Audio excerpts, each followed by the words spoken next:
I've been chasing this guy ever since I joined the force. He has no conscience, and he shows no remorse. He's the mastermind behind numerous bombings and political assassinations. He has a felony list a mile long: murder, arson, kidnapping, terrorism, you name it. He's the most dangerous and brilliant criminal mind I've ever known. For years, I've been watching him, tracking him, studying his every move. I know his every mannerism, facial tic, gesture. I know him better than he knows himself. And now, after all this time, I finally figured out a way to trap him. I will become him.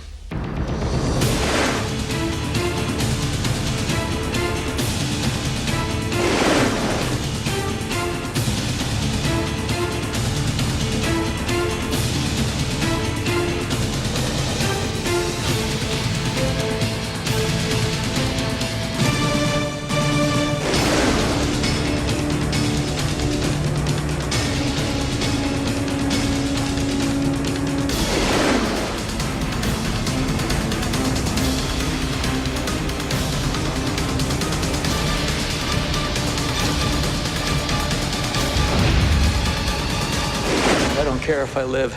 You're not having any fun, are you, Sean? Try terrorism for hire. We'll blow some stuff up. It's more fun.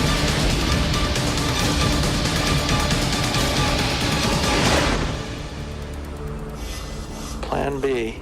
Let's just kill each other.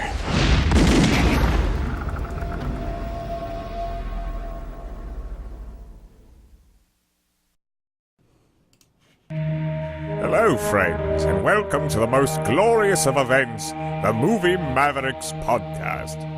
This outstanding program is hosted by two fine gentlemen, Jason and Trevor. Now make it so. MovieMavericks.com. Hey now, everybody. Welcome to a special episode of the Movie Mavericks Podcast. I'm Jason Rugard. I'm sitting over to Trevor Anderson. He's got a rundown for us. This is a face. Oh, see what I did there? Oh. This is the 25th episode of the Retrospective podcast series. Can you believe that? We've done 25 of these so far.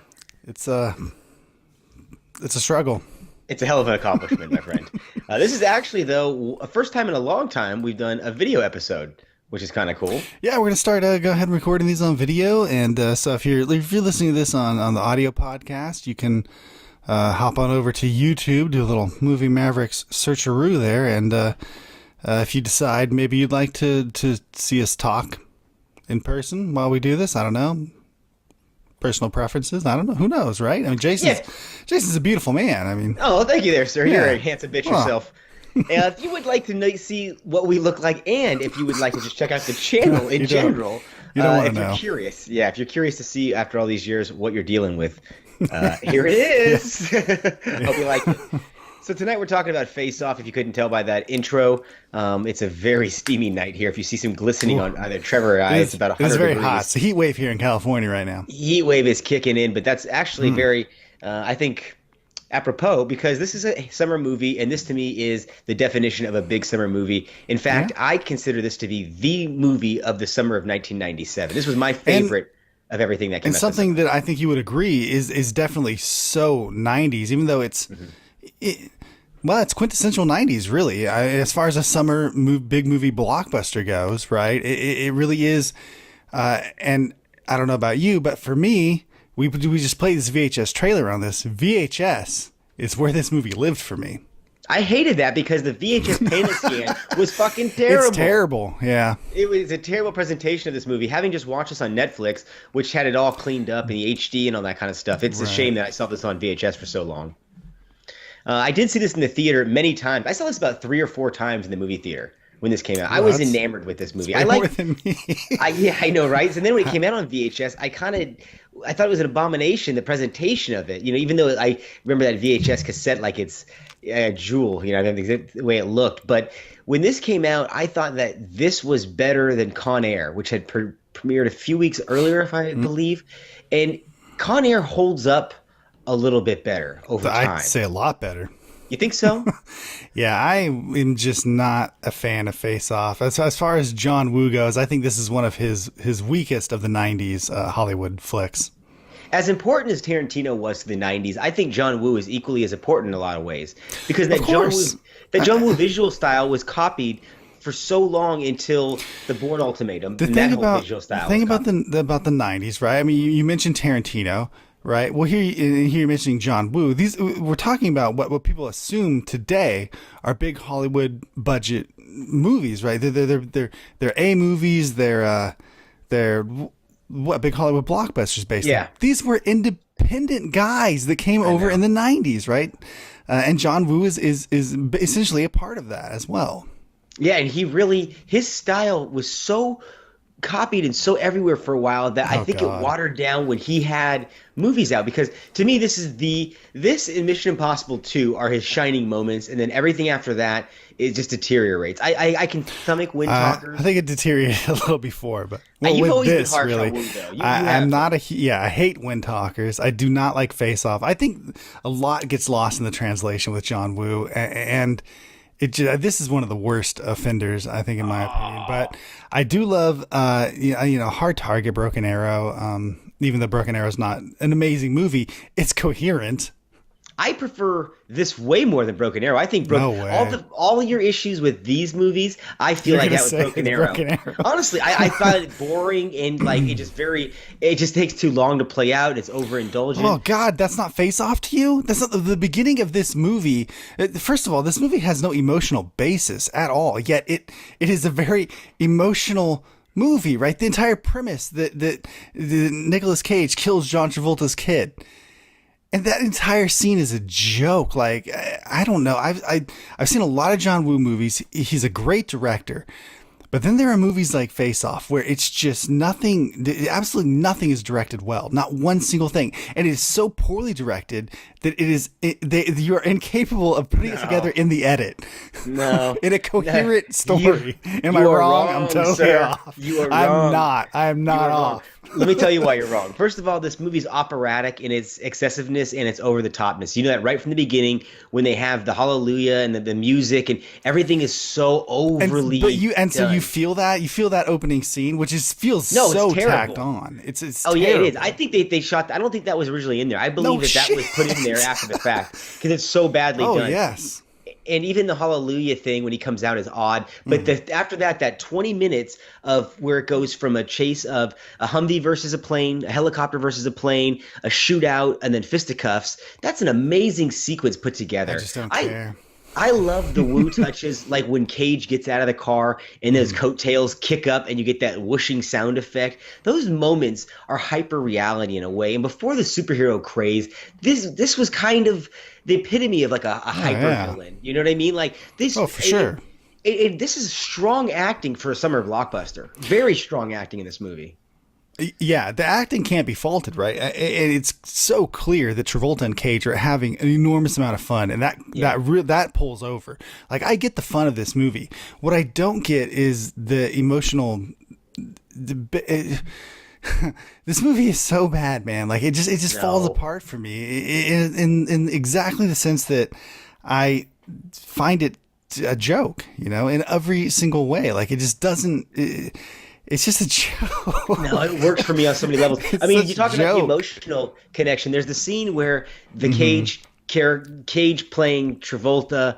I'm sorry, when Travolta comes home and he's really Cage inside and he has sex with the wife, right? And then it's redeemed because he gets the pleasure of that relationship. But the very next scene is the pain of the relationship, which she makes him go to the child's grave and he has to sit there at the grave of the child that he murdered. I like those balances in this movie. And I actually think it's kind of brilliantly plotted in a lot of ways. I think that the way it's structured, I think it's way too slow, first of all. It takes. You say brilliantly plotted, but oh my God, is this a slow movie? It takes its time. The first act of this movie is unnecessary. It's all action. And it doesn't do anything, but it doesn't set up anything. It just takes time. Oh, I don't know. I think that it and does. And secondly, take its time. Do you think that I want to bring up one scene in particular that I thought was odd, and this probably has to do with the times and the ratings and whatnot, but certainly the scene where Cage wakes up, right, in the hospital and takes over the hospital. and the jarring shots, insert shots of his face, right? Completely just missing, right? No face.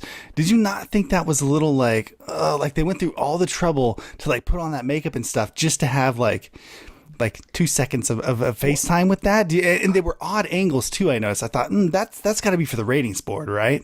I think that it was probably that, because Wu movies are known to have many problems getting R ratings, even because they're so hyper violent. You know, he has to get NC-17 and keep cutting. But wouldn't it have been better to just not have done that? But I'll say this, in the movie theater as a kid, I remember when they showed, we were so curious to see what that face looked like, that those glimpses were kind of like the glimpse of the alien, or like seeing the fin of the shark. You know, you wanted to see it more, and then that payoff was the glasses. You know, the reflection in the glasses. I will agree that watching it now in 2018, right? 20 years later, that I'm certainly watching through a different veil than 100%. I was, in the 90s. And so I do agree with you on that point. So that actually, that makes a lot of sense to me. You're right. How much ass grabbing is going on here? How much sexual harassment is going on in this movie? And there's even the sequence with the daughter and stuff. Isn't that a little? I was even like, say that. Oh, what's gonna? And I've already seen the movie several times, and watching it again, it was like, oh God, is he gonna? No. But that scene is meant to be played like that. You talk about no emotional connection. You're like, oh my God, is he that much of a piece of shit that he's gonna do something with the daughter? But I can't attribute that to John Woo. I can attribute that to John Travolta.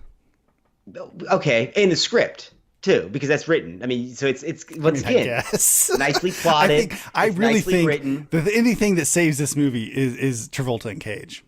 Well, I mean, why does this movie turn into Fortress for about 40 minutes in the high-tech prison?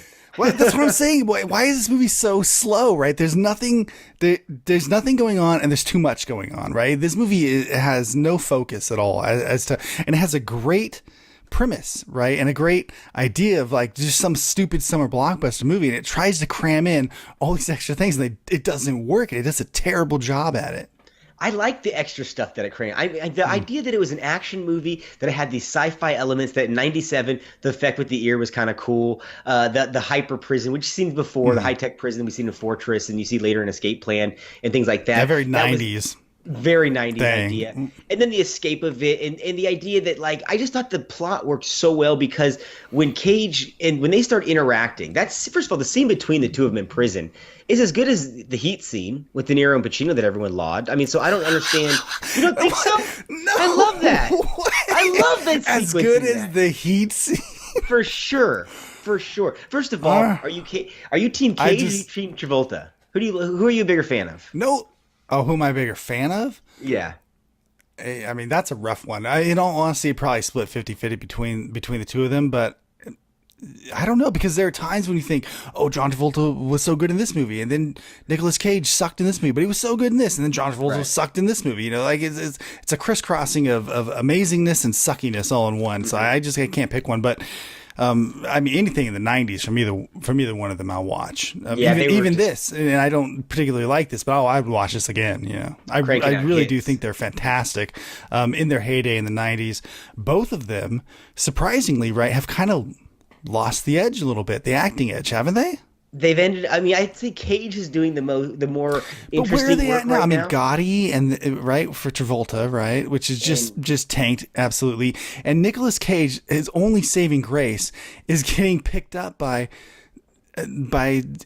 some major movie in some small role, right? Yeah, at this point, that's really it. Because otherwise, he's doing straight to streaming stuff. Well, so is Travolta for the most part. Oh, yeah. 20 years later, both these actors who were Oscar caliber actors are doing these low budget, waste of time in a lot of ways. But at least they're open to working with younger filmmakers. So I'll give them that. I mean, they're not working with just. Do they have a choice? I mean, I know. Maybe that's a caveat I'm giving away too easily. I don't know. It feels like a Steven Seagal. Like, alleyway there, you're going down, willing to work with anyone. Well, yeah, sure. I mean, pay me the money, I'll show up for 2 days. When they first get to the Walsh Institute, does it look like that they're going to visit the Lawnmower Man? I wanted to know if Job was inside there. I didn't think of that, but yes, it does. It does. I think Job's in there. It's so 90s, the whole thing. I know. I do love it, but I don't know. Do you think that this movie a little bit skimped on the sci-fi side of things, though? Maybe a little too cheap on the sci-fi things and a little too much on the action. I feel like they got pigeonholed having to do some sci-fi stuff because they introduced the high-tech surgery. So they have to do some But that's the whole premise, right? Well, they're in a somewhat futuristic world, right? That's kind of what I felt like. They were a few years ahead of us. Well, anything that takes place in the 90s always takes place in the present, in a world where everything is possible. We don't know what time period. It's like an alternate universe, right? Oh, they got internet better than ours. Always. Yeah, always. Yeah. They just get on and it's like ready to roll. Passwords aren't needed. It's just ready to go. I love that kind of stuff, right? But yeah, I think that I gotta look at my notes here. My God. There is some macabre elements to this film. Like when he wakes up. Oh, yeah. There's some horror film type stuff and the faces. And I like that about it because there's so many genres at play here that it's kind of a strange. You say it takes too long, but there's like 3 movies going on. I always forget about the bomb. The subplot with the bomb in L.A., which really isn't all that necessary. But that's the whole movie. That's the reason why they switch. Of the movie, yeah. Yeah, I know. It's a plot device to get them to switch. But then it involves the other character, right? It involves the brother. It does bring in a lot of the other characters. I guess what I don't understand is all the rest of it outside of anything that has to do with that basic plot. Like, isn't the rest of it just kind of fodder? It's John Woo. It's Mr. Woo. Does he speak English? I have to be honest. Does he have a language barrier? Because most of his American movies seem to miss especially in scenes in general, when you take apart a John Woo scene, like they seem to miss the point of the scene. Am I wrong? I think it's just, I think you always had an issue with John Woo. Mission Impossible 2 won me over when I watched that again. All right, but so I'll be honest about that. The entire time we were in film school, I had to listen to you talk shit about this movie and Mission Impossible 2, and then one of them won you over. Wind Talkers, which is god awful. It is. I can't even defend that one. I honestly can't defend that one. And then we went and saw Paycheck, and who bad talked that movie? Okay, I don't want to get into it. I don't want to talk about Paycheck. Paycheck's a bad movie. There's evidence of that on our YouTube channel. But don't you think this is a beautifully designed movie in the fact that it's all about these 2 guys marching forward to this moment, and that when they do get there, it is earned, that you do feel like these are the conviction of the characters they're playing, in that they get to both play the good guy and bad guy, but yet we still are rooting for Travolta, but we're really kind of rooting for Cage because he's the good guy for most of the movie. It's one thing I never understood about this is that dynamic, which you're talking about right now, where Nicolas Cage takes over John Travolta's life. Whoa, why isn't he just bad? Why is he good? Why does he pretend to be John Travolta? Why not just... I'll give you that. Right, you know what I mean? Like, why he didn't keep going home? He literally didn't give a shit before. I mean, at all, right? Did not give a single shit, right? Just being Nicolas Cage, didn't care about anything. So if you become John Travolta, and then people think you're this other guy and stuff, and it really doesn't help him to any great degree to do this. He's still. I mean, is he going to be a good guy now? No, of course not. He wants to be a bad guy. So why doesn't he just be a bad guy and just do whatever the hell he wants? He's free. That was always weird to me. The same house and that family. Why not just skip exactly? town? Just go do your thing. Just go get your bomb. Go sell it to whoever you're going to sell it to. I'm sure that was, he's clearly crazy, but got to make money. Go be the bad guy. I don't really know what's keeping you from doing that. Here's a little fun fact about this movie. Do you know that the backslash in the title was put in after the fact?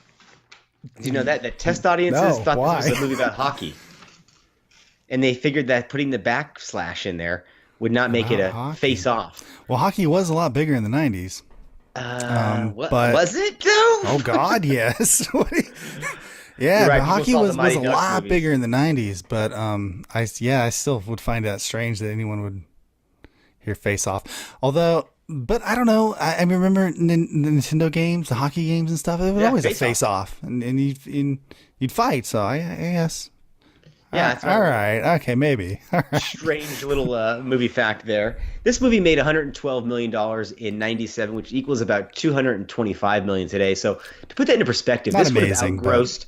Not amazing. It would have outgrossed Justice League, Solo, I mean, some big hits, The Last Pirates and Transformers movies. You list what's considered bombs nowadays as big hits. But still, it So outgrossed not these amazing, movies. but decent. Yeah.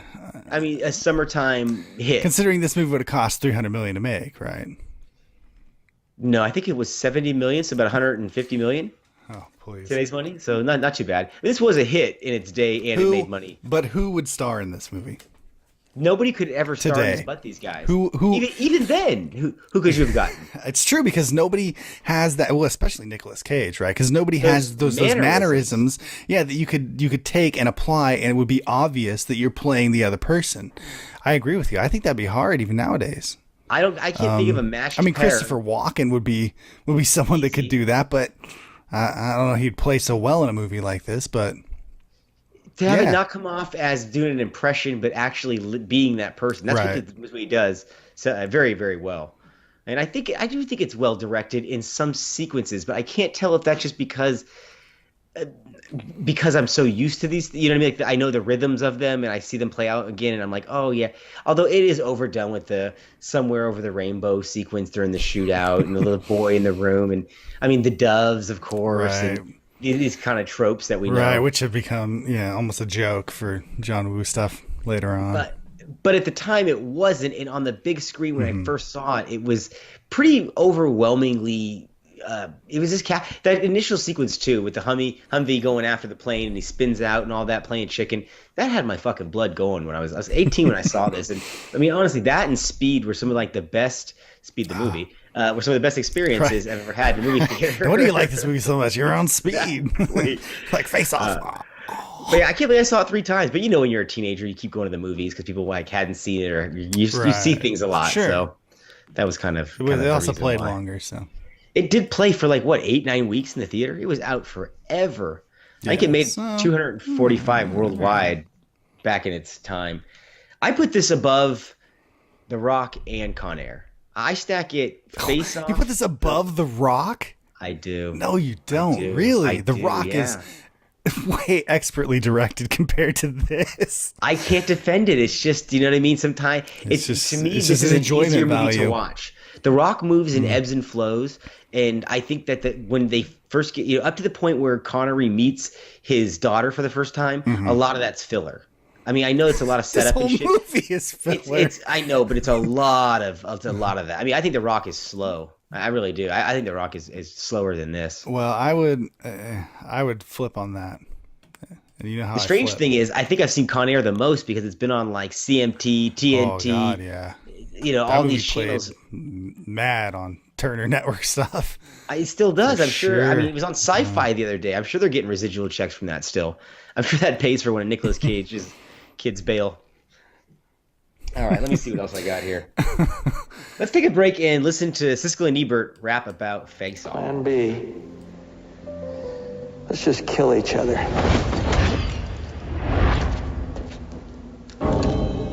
But Face Off is not only a psychological thriller, it's directed by John Woo, the Hong Kong specialist in high-powered action, and it has chase scenes by land, by air, and by sea.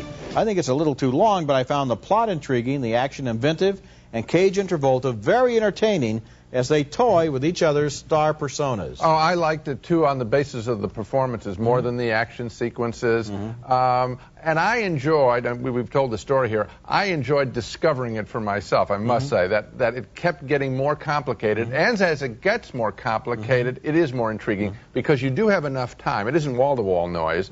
There is time to watch the actors and figure out what they're doing, and that I enjoyed. In all fairness to the viewers, we should say that although it was kind of complicated for me to try to set up those clips and explain them in the movie, after the switch takes place, you just always remember that whoever you're looking at, it really has the other guy inside of him, and then you can keep it straight. But it sounds more complicated than it is, really. Okay, yeah. No, I think people figured that out. No good.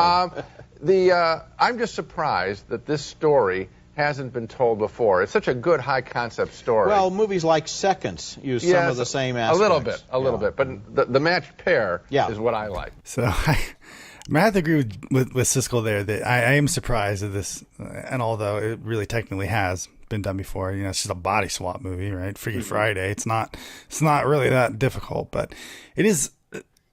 a more complex higher concept than just a straight body swap, which I really do like about this. But yeah, I don't know about Ebert's worry that people will be confused by who is who in this movie. I think Roger may have been hitting the bottle that day. If it was one of his drinking years. I do love listening to them talk about movies, though. I always love listening to them kind of kid each other and the whole thing. So, right. Moving past that, though, I agree with both things they say. I'm surprised that this took so long to come to the screen, especially if you think that something like this could have been done for Schwarzenegger and Stallone back in the day. Although I think that they would have been too self-aware to kind of to go after the other one as hard as they do. Yeah, and they're here. not. I mean, weird to say, they're not as subtle as Cage and Travolta, right? Clearly, so I mean, they're not it that would have been a caliber. little bit more of a maybe too mocking to have those two try this. It may have been caricatures as opposed to characters, that they're actually playing, and we would have felt like they never let go of themselves, and it was because if you don't feel that way, this movie doesn't work at all at any moment. And people that do even dislike this, including yourself, admit that the problem isn't the two actors. Did you notice that in the executive producer credit, Michael Douglas is listed? Yeah. How did he get involved with this mess? I don't know. What the fuck is that? What is he doing? What are you doing here, sir? You don't belong at this party. And did you also notice that Thomas Jane was in this movie? No, he was in. You didn't know he was in the prison sequence. He was the guy, the curly hair and the glasses. I just watched a movie, a brand new movie with Thomas Jane. I didn't even recognize him. So what in the hell new movie were you watching with Thomas Jane? The Before I Wake or whatever. I don't know. The one with the kid that dreams and then the dreams become real with Kate Bosworth. It's on streaming on Netflix. Oh. It's not good, but it's not bad for what it is. Well, it's got Thomas Jane. But it's got Thomas Jane for like 2 seconds. Well, I didn't recognize him then either. So the hell do I know? The odd connection, though, is that Thomas Jane eventually married Patricia Arquette, who's Nicolas Cage's ex-wife. Little odd, little meta, weird Eskimo kissing going on. They're Eskimo brothers. What else we got here? Also, did you notice Joe Bob Briggs as the surgeon in the prison? Yeah. I mean, no, but now that you say that, yes. You're your man, Joe Bob Briggs. Now you say that, yes, I do remember that. The B movie Drive, which is kind of, once again, apropos because this is really a glorified B movie. The concept, the execution in a lot of ways. The fact that this is, but to me, like I said, getting back to my initial point, this is what a summertime action movie was to me in those great 90s summers. When you could have a film like Eraser, Face Off, these things that they weren't bigger, they weren't bigger than life from like a special effects standpoint or superhero or the consequences, but just because of the execution, they made normal cops seem like they were these bigger than life characters. I mean, it's like a John McClane or a Neo, things like that, where they were just normal characters going through things. I really miss this type of movie making in a lot of ways. I really do. I wish that we had some. I'm going to see Skyscraper, Equalizer, and Mission Impossible this summer just to support those kind of one man on a mission type movies again, because I don't want to just see superhero movies and comedies. I mean, well, I agree with you. I don't want to just see superhero movies and all this. But the interesting thing I think about this is that you have these two careers, Travolta and Cage, crossing over here on Face Off. And if you look at the movies that surround this for either one of them, a couple years difference, and you have an Academy Award winner, and you have huge, dramatic performances in a lot of these movies. It just gives you an idea and an appreciation for how big these guys were.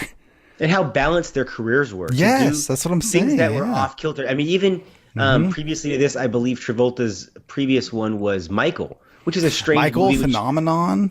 Huge hits. He had Mad of course, City. Get Shorty would have been quite a bit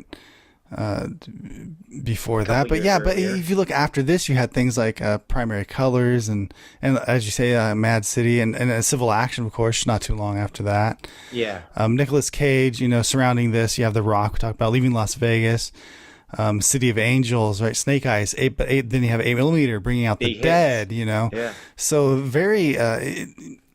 Just such a huge mixture, kind of a big range of like action movies, comedies, kind of very dramatic roles. They and then balanced Face their Off careers right in the middle. beautifully. Honestly, something that Cruise used to do to perfection, where he would do the Magnolia and then go do the Mission Impossible, and then go do something the Eyes Wide Shut, and then go back and do another Mission Impossible or something big. And it was something that I really admired about his career. He's kind of gotten away from that, and now he seems to be more franchise driven. But that's for another podcast. Well, that's because he's been bitten. Yeah. Once bitten, a couple times, twice bitten, a little bit. He's also, he's eating the magic beans. The guy looks great for 56, unlike Travolta and Cage, who have not aged well. Who do you think has the worst hairline out of the two? Whose hairline's worse, Cage or Travolta? I would say Cage, only because I think he shows it off more. I think he's less afraid of it. Like he shows it off more, so you can tell a little bit more that he's losing hair. Whereas Travolta, I don't know, he's kind of got it down a little bit. Kind of covers it a little bit. Oh goodness! You ever want to see the worst toupee of Travolta's career? Check out I Am Wrath, which is just the man goes so far as to have wet bangs. How dare you? Getting out of a pool. It's like a commercial. It stays on in water. So you weren't stoked then that we went back and looked at this. I was all right with it. I just don't like John Woo. I knew what to expect, so it didn't damage my psyche.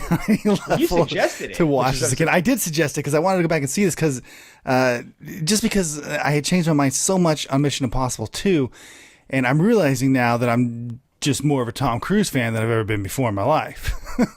It happens to us all, brother. Yeah, so that says now I'm liking Mission Impossible 2. Definitely not because of John Woo. I think Cruise had a way more control over that movie and guided that, whereas that just didn't happen with Face Off. And I don't know, all my complaints about John Woo, American John Woo movies, I really do like the Asian John Woo stuff, and it seems to make more sense, and his direction seems to make more sense with what's going on in the movie. So he's not a bad director. I just feel like there's something there that's lost in that translation. Yeah, you've always said that, so you're sticking to your guns on that. And I got to stick to my guns and still say I find this to be an excellent movie, and I put it up there with Mission Impossible 2. Of course, I think Mission Impossible 2 hangs together is a little sleeker from start to finish. Oh yeah, it has less dead spots. And I love those two movies as a emblematic of what John Woo was in the late 90s, early 2000s. Hard Target is messy, but I always liked it. Yeah, but the expectations of Hard Target for me are way less than something like Face Off. Yeah, I understand. So I'm fine with, like, if you want to make a low budget, kind of a brawler ish type. I don't know.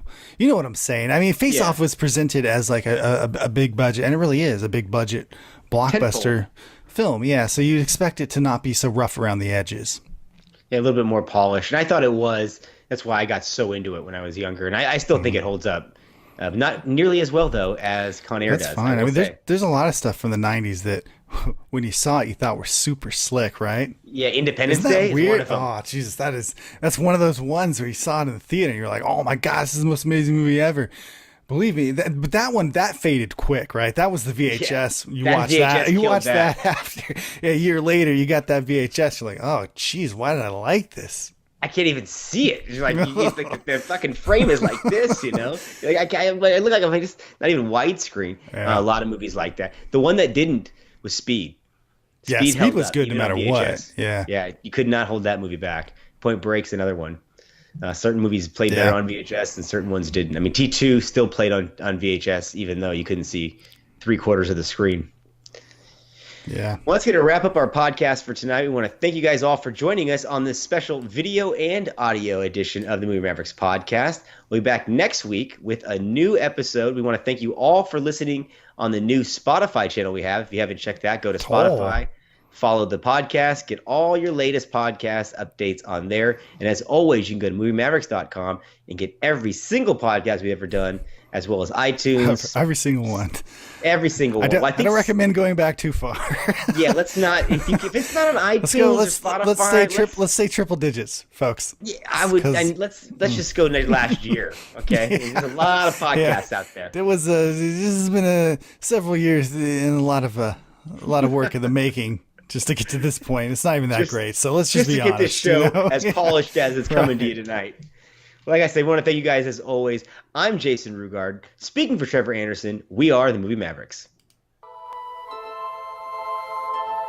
Oh my, another magnificent episode has come to an end. If you're craving more, set your destination to moviemavericks.com, Warp 9. Engage!